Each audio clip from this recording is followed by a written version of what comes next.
You're listening to Out of the Box, a place for marketers to get inspired, get going, and break out of the box.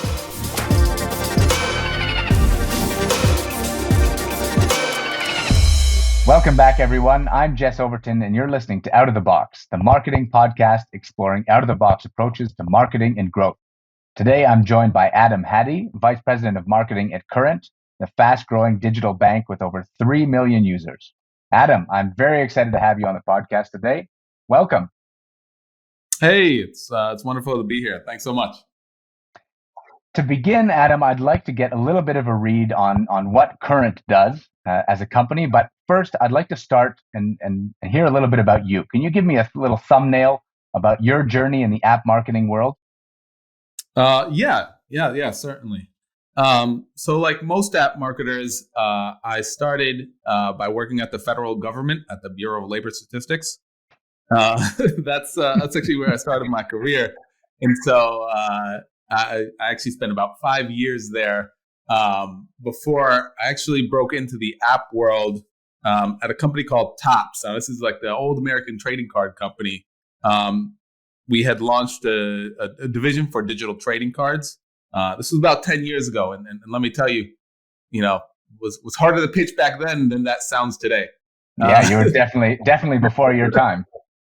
Yeah. Now they were looking for someone to come in and manage their virtual economy. And so given that I was an economist, they thought that was a good idea. So I took the opportunity. And so I really came in on the data side of things before very quickly transitioning over to user acquisition. That was somewhat of a natural fit. And that's really how I broke in. And so, I've worked there for a bit. I worked at a daily fantasy sports startup called Draft for a bit. I did a bunch of consulting. I was VP of marketing at another digital collectibles company called Quid. And I've been here at Current for almost 3 years now. And I'm VP of marketing here. And I know, I think at your time in Quid was where you got your start with Mr. Beast, was it not? Yeah, that's some good research there. So we're definitely going to get back to that. You're not only your relationship with Mr. Beast, but influencer marketing in general. But I'd like, maybe you could tell me another couple of things about what you actually do today at Current. What does your day-to-day look like? Yeah, it's a little bit all over the place, right? So I'm work on everything from our performance marketing, our brand marketing, our creative, data, PR, our influencer marketing. Certainly a big part of what we do, and we can talk about that. Yeah, sure. It's we have a 26-person marketing team here at Current. Wow. Doing all those things. So my day is a little bit all over the place. Gotcha. All right. So before we really get into what you guys do and how you market, can you tell us the elevator pitch for what Current actually does and what differentiates it from other fintech companies? Yeah, sure. I mean, Current, I should say, number one, we're based here in New York, and I've got to pitch that out early because anyone who's in New York who might be interested in Current should definitely hit me up. We're hiring quite aggressively. That 26 number might seem like a decent amount, but actually, for the size of our business, is quite small. So we're fintech based in New York. We're onboarding people into the financial system, and we've done that at several stages of the company. When Current first started, we did that actually with teens. We onboarded teens. We offered a teen banking product. A few years later, we launched what's our primary product today, which is an 18 plus adult checking account, largely for those who are underserved by the traditional banks, right? Folks who are paycheck to paycheck, folks who are younger. And with that, we have a slew of features that make sense for them. Everything around getting paid faster, none of the I can't forget. Can I curse or can I not curse? None of the shitty fees that are associated with a traditional bank, as well as a digitally native experience that makes a ton of sense, right? And things that people are not used to getting with their bank account, things like points. That's something that's usually reserved to those who are in the class of credit, which is a top tier. Right. Now we're kind of on again. We're onboarding people into that system, and then current moving forward, and really a little bit in today, we're onboarding people into crypto. We're onboarding people into DeFi. Really taking what is been accessible to very few historically, and broadening that out. How does that fact change your marketing strategy? That's to say that as an on-ramp to a whole bunch of different worlds, surely you have to tailor things very differently to, say, a 16-year-old who's never had a bank account and doesn't really know how that world is supposed to work versus, say, somebody in their mid-20s who understands the world of banking but wants to inroad into DeFi, for example. Yeah, and I think that's that's been I'd say one of the challenges as we've grown. I mean, a couple of years ago, I could focus on one, maybe two customer types, right? Now we have many different types of customers who come in for many different reasons, and if you give them all the same experience, you're not doing yourself any favors when it comes to conversion, when it comes to retention, and anything like that. So you need to be able to identify, hey, why is this customer coming in, and then give them an experience that's tailored to them, and that's become more necessary as a multi-product company. And do you differentiate between those sort of user journeys based on channels or type of marketing, or is it creative based more? Talk to me a little bit about that. It's a mix. Some of it is based on user behavior. Some of it is based on how you've come in, and that could be everything from actual tracking standpoint to, for example, if you enter in a promo code. So there's a bunch of different triggers that can send you various different paths. And I do want to push you a little bit more towards the channels, because I'm always interested to understand where people are running their campaign. So what are, say, your top two channels that you look at?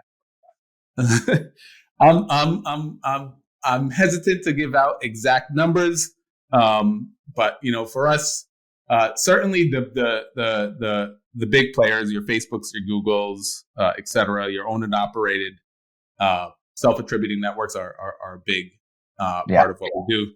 Influencer marketing is a really big part of what we do, and we also operate quite extensively in the offline space as well. So that's everything from TV to podcasts, et cetera. Interesting. Okay, well, I'd like to come back definitely to that offline marketing, but I think you've segued us very nicely into influencer marketing.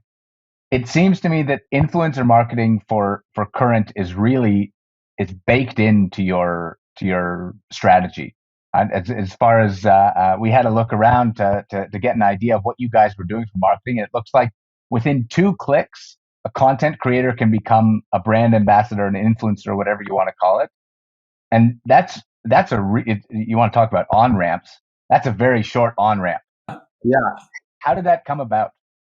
Well, influencer marketing for us is more than just marketing. It's really an influencer strategy that's aligned with our business. And so what that means is that we work with influencers for acquisition. We also work with influencers for content.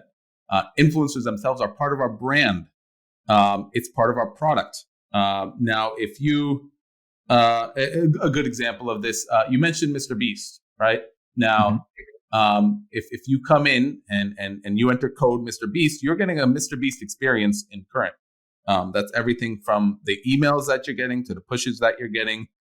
Mr. Beast is going to send you money, and I'm serious about that. So So let me break this down for me, Adam. So I'm going to get an email that's Mr. Beast flavored.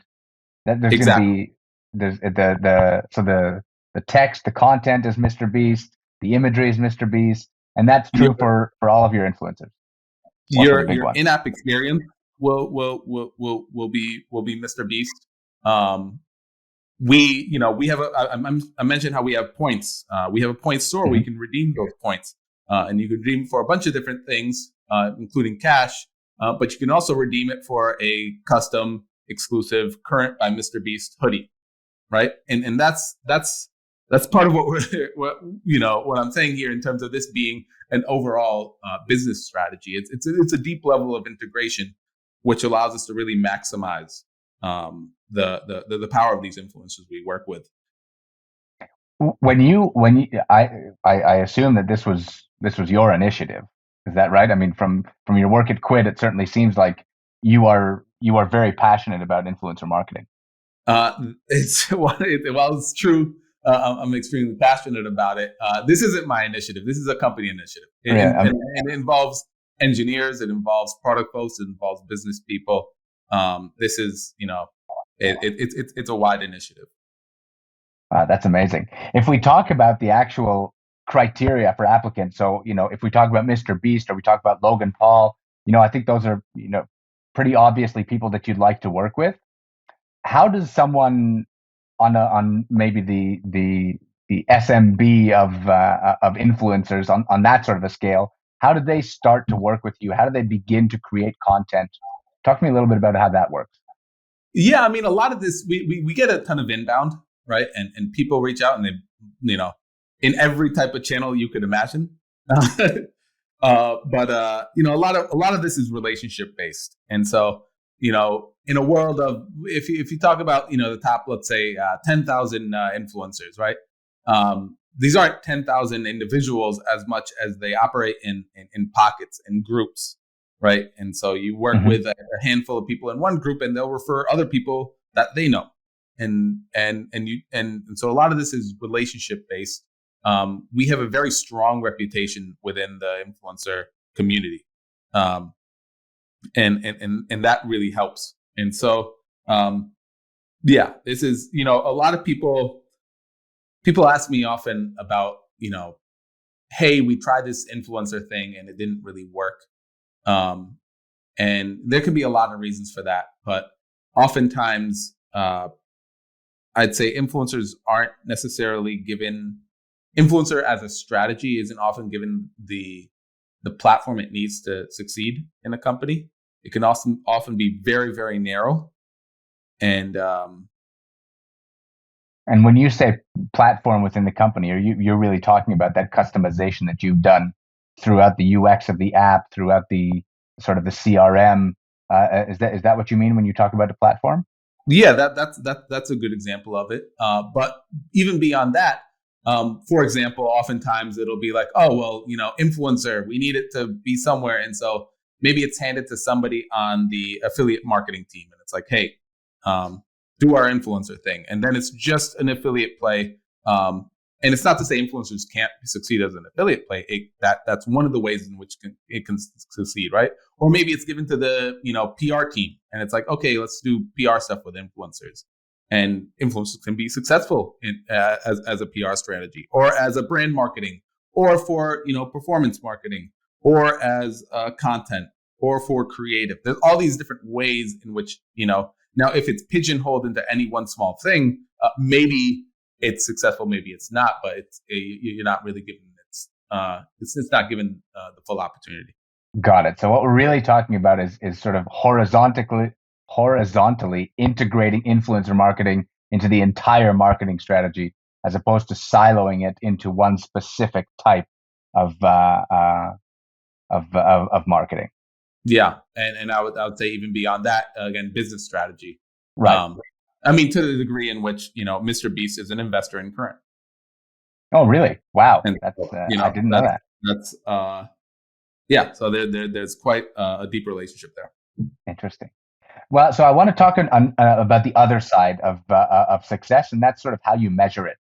And if we talked about the sort of walled gardens of marketing, the self-attributing networks earlier, where I think the KPIs are often relatively clear, how do you define performance KPIs for your influencer strategies?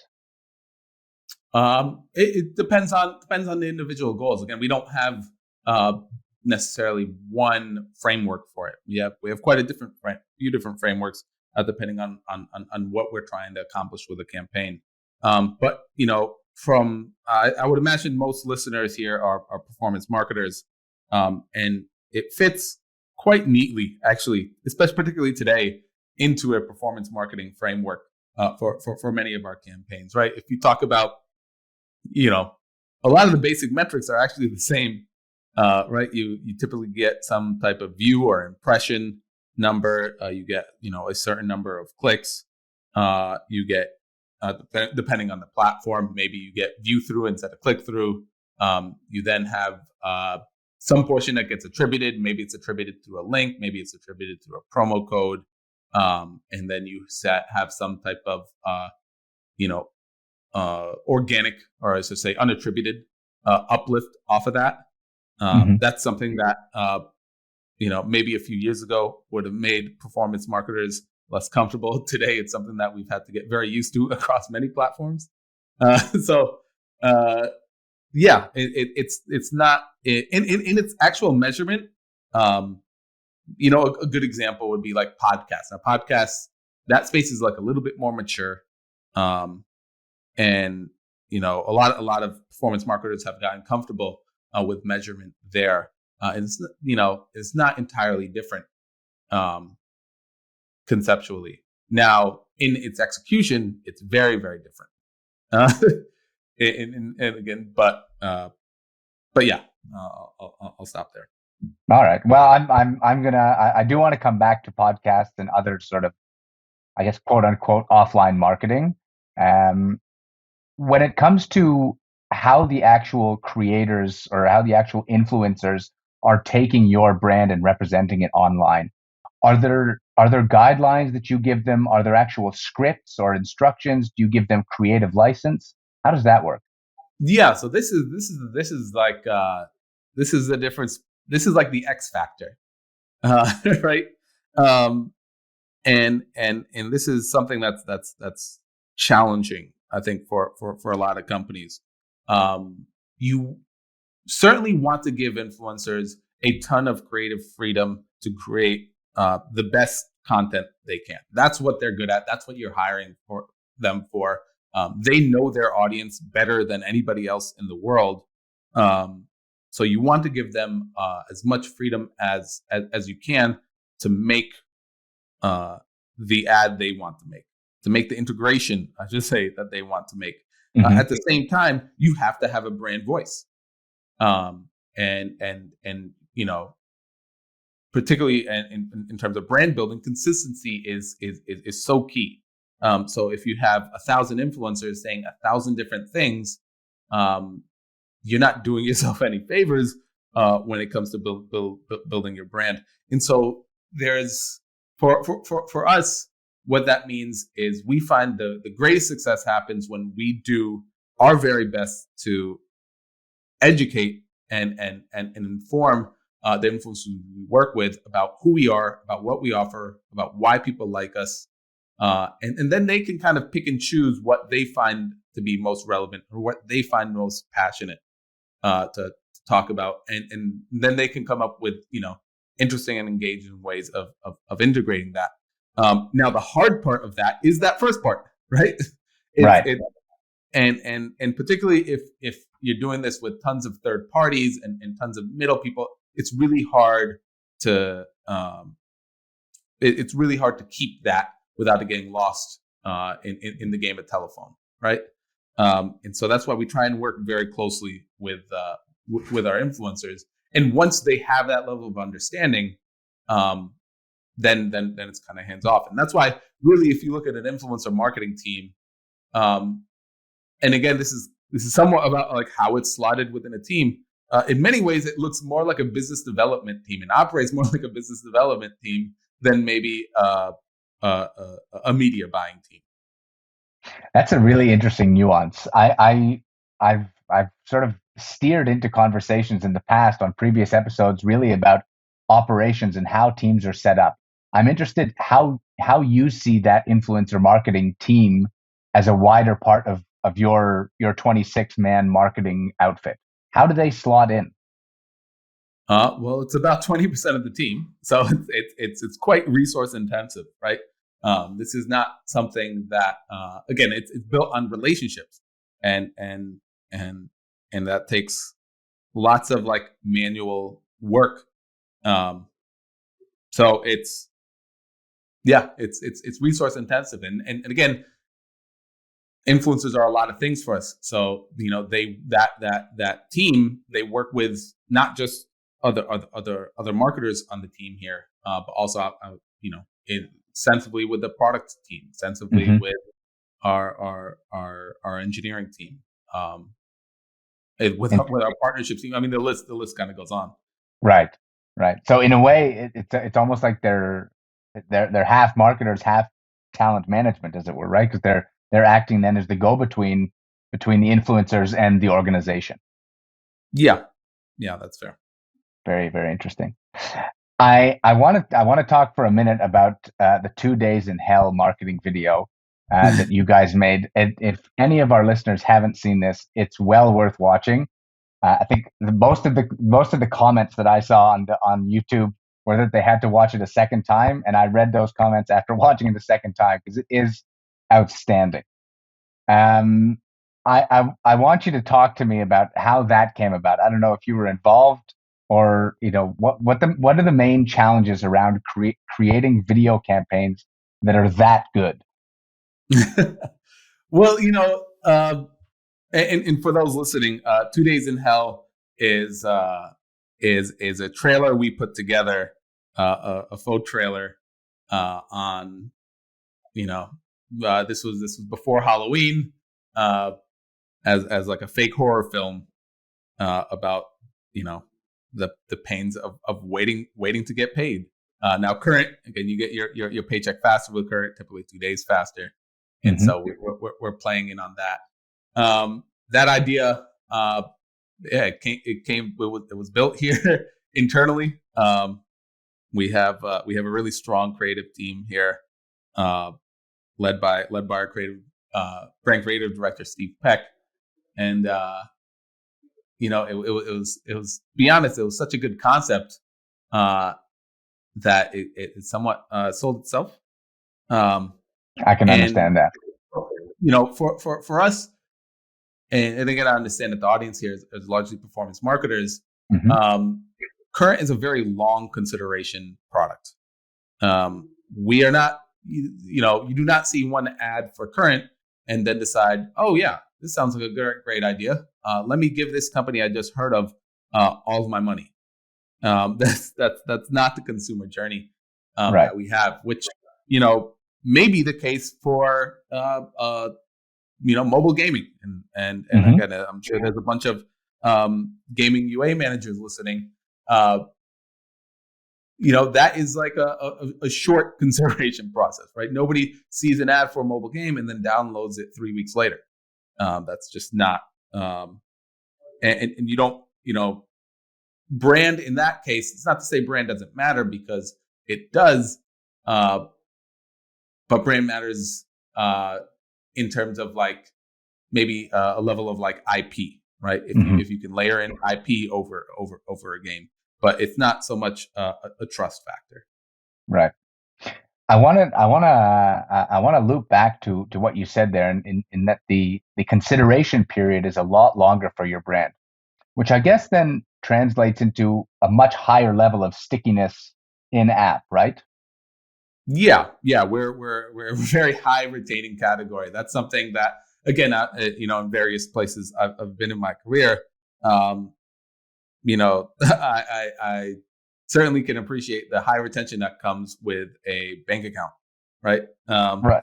Because you've probably had your checking account for longer than you've had your iPhone, right? This is absolutely right. Yeah, it's quite remarkable.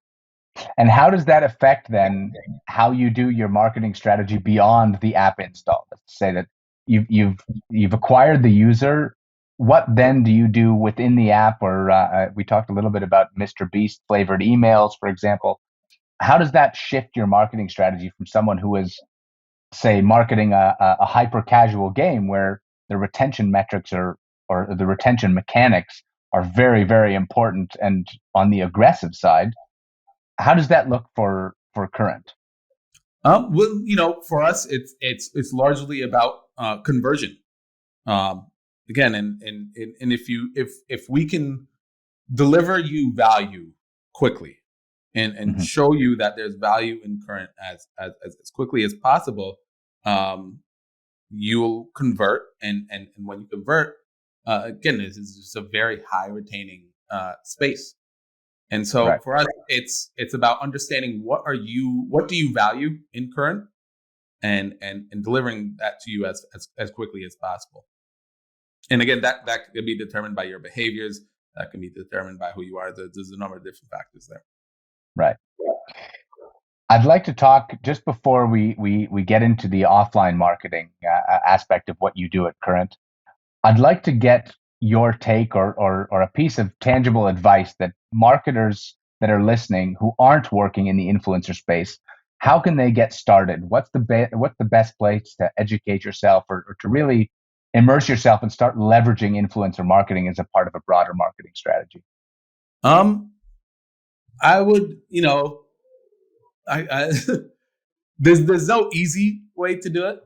At least that'll be very, very successful. I would say, one, take a look at your customer, understand who they are and where they are, right? If you're talking about a customer who's, median age is 50, they probably don't, there's probably not a huge presence on, YouTube or TikTok for that customer, right? And maybe something like a podcast though would make total sense. So, understand where your customers are, and where they might exist within the influencer world, and try to engage with it as authentically as possible. If we're talking YouTube, watch the influencers, watch their content, watch what works for them. And if you have the resources, reach out directly. And for every Mr. Beast out there, maybe not the best example with Mr. Beast. He's somewhat unique, but for every large influencer out there, there's a medium-sized influencer, and for every medium-sized influencer, there's thousands of smaller influencers, most of whom are going to be very excited to work with your brand if you've selected them properly, and test small and get an idea and see what works. And you can use those examples to then share with larger influencers and take bigger steps. But I wouldn't be intimidated, entirely intimidated by it. But at the same time, this is something that you need to dedicate resources to, or else you're not truly testing it. Right. Well, I think that's really. I think you mentioned it earlier and you mentioned it again now, and I think it's really a powerful point that it needs to be given the platform, a real chance to succeed in order to be successful. I want to shift gears then into your offline marketing. Talk to us a little bit about what you guys are doing and what value it brings for Current. So we, as I mentioned, we're on the spectrum of a business that would be entirely direct response focused, or I should say a customer journey that's entirely direct response driven, versus one that may be entirely brand driven. We're somewhere on that spectrum. And so, many offline channels can function as a little bit of both, right? They can help build your brand. I mean, every touch point helps build your brand, regardless of whether you intend it to or not. And I think that's something that's important to consider. But offline marketing certainly plays a role in that consumer journey. Now, it can be very much direct response, and there's certain channels that lend itself more to that. You had mentioned podcasts. That's a good example. Actually, TV, direct mail. These lend itself more to direct response. Something like maybe an out of home ad, less so. Not to say it couldn't be leveraged for direct response, But again, every one of those channels does both things. Now, we're fortunate at current, fortunate and unfortunate. For those who are not in fintech, essentially all fintechs in the United States need to go through a process called KYC, that's Know Your Customer. That's where you verify your identity. Now, with that, we get verified identity. That means your location. That means your age. It means we know who you are and where you are. That's important for legal reasons, but also helps on the marketing front, right?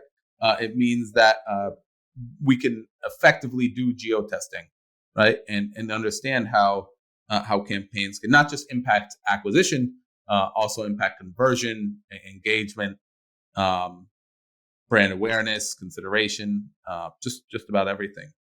We have all that on a very local basis, and so a lot of offline media can be deployed locally.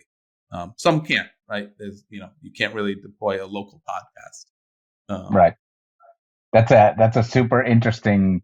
I mean, I wouldn't call it a hack because you've sort of got to get into fintech in order to leverage the data, which I can't imagine most people are going to do. But it's a very interesting shortcut to really optimizing your marketing because you have all of that data at your fingertips.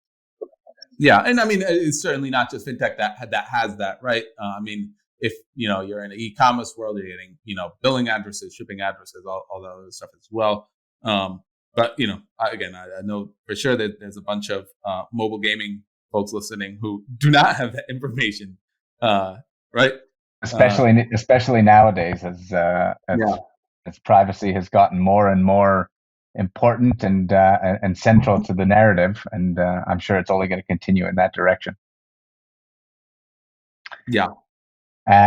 Well, Adam, I think this has been super interesting. I've certainly taken a lot. I always enjoy talking about influencer marketing. It's something that I don't get a lot of exposure to, so I'm always really interested to hear people's experiences.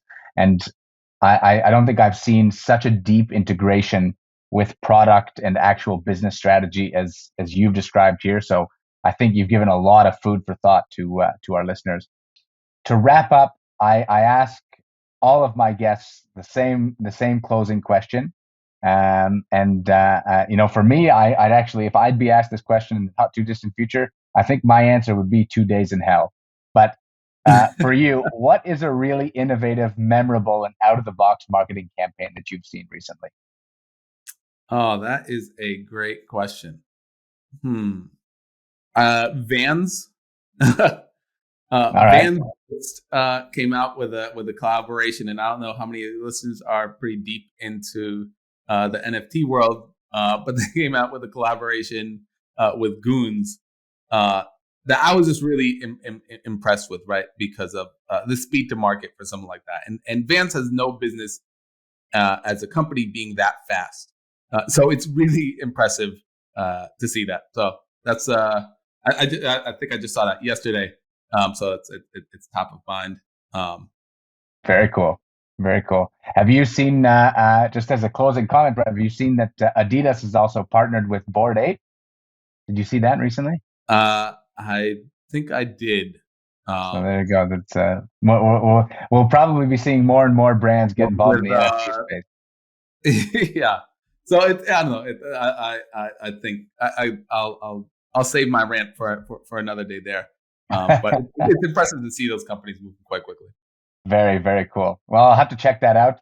Adam, thank you very, very much for joining us today. It's a super interesting conversation, and we'd love to have you back again anytime. Awesome. Thanks so much. This has been great.